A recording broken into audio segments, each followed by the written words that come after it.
feeling that you could do anything if only you knew what it was. Now, many people lose sight of their goals or find it hard to imagine their perfect life.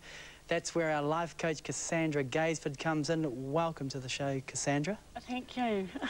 You're thinking about that, aren't you? The dentist on Thursday. Did you have that same problem? Yeah, but I got butterflies. Really? Made up for it. So today, what we're talking about is, are people dissatisfied out there?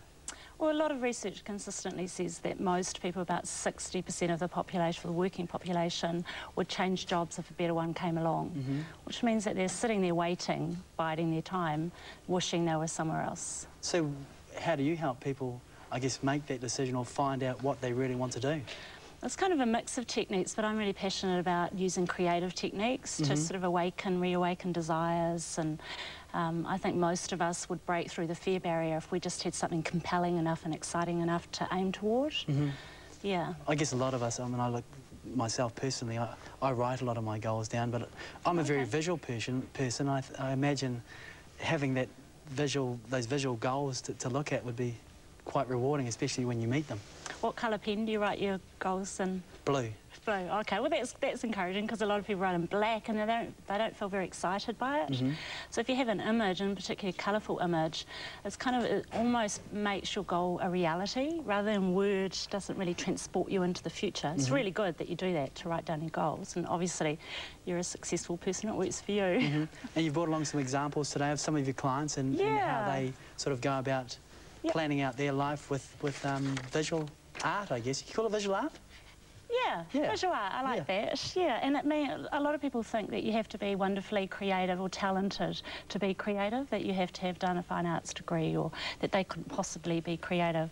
But anyone can create something like this. So I'll show you a few examples.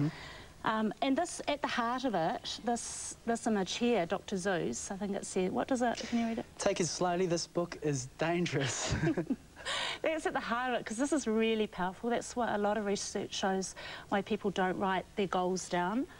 So if we look at it, there's just various images in here.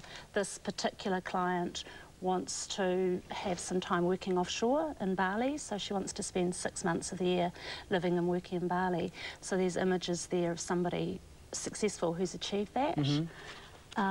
There's Cassandra, what about people that quotes? That want to get started and they don't have an idea in their head? What would you say to them in order to get them started? Where to start? I think it all begins with an idea. So it could be just as simple as getting a magazine that inspires you. What's your favourite magazine? I'm not really a big magazine person. Should I say Woman's Day? Why not? The horoscope section. But it might just be collecting or going to a magazine stall and seeing something that like jumps out at you. It could be, I've been to the movies recently and I've just got the little flyers from the movies, because there might be a word or a phrase or something that stands out that kind of connects. That's good. This woman here, a lot of it is visualising her dream home. So she's just got some cuttings from different magazines that are interiors magazines. We talked about that before. You were talking about visualisation and how important that is in terms of sort of planning on what you want to do for the future. Yeah, because I think you had the singles panel on just before, didn't you? We did. And they're all hot and ready for dating, and perhaps they could try something like this where they visualise their wedding ring. Oh, right. That's interesting. Never thought of that. The beautiful bride. It could work for you, Brenda. All the different, maybe it's just where the wedding's going to be held, and it might seem like really like far-fetched for people, but it all begins with something inspiring that you then kind of will, almost like life seems to happen and events seem to occur that kind of bring it into being. Yeah, so those are some other examples. I think in here this client has also visualised her dream man. Do you know Tony Soprano? Yes, yeah, Sopranos, that's your dream man. Yeah, so I think somewhere in here she's got a shot of, oh, I can't find it at the moment, but Tony Soprano, oh, there he is. Righto. Sweetheart, who would have thought?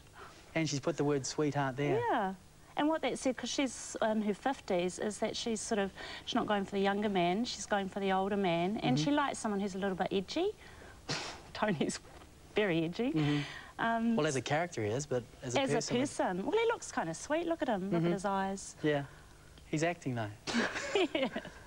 Oh, and she's got, like, also you asked what else could you put in it. She's got a example there of a clipping that talks about late love. Because a lot of people think that when they're past, say, 40 or something, that love's never going to find them. And this kind of says, well, look for contrary evidence, and then you can kind of change the way you think about things. Cassandra, thank you so much for coming on the show and sharing those wonderful thoughts and feelings. Got some ideas for you? Got plenty of ideas. I'll chat with you after this.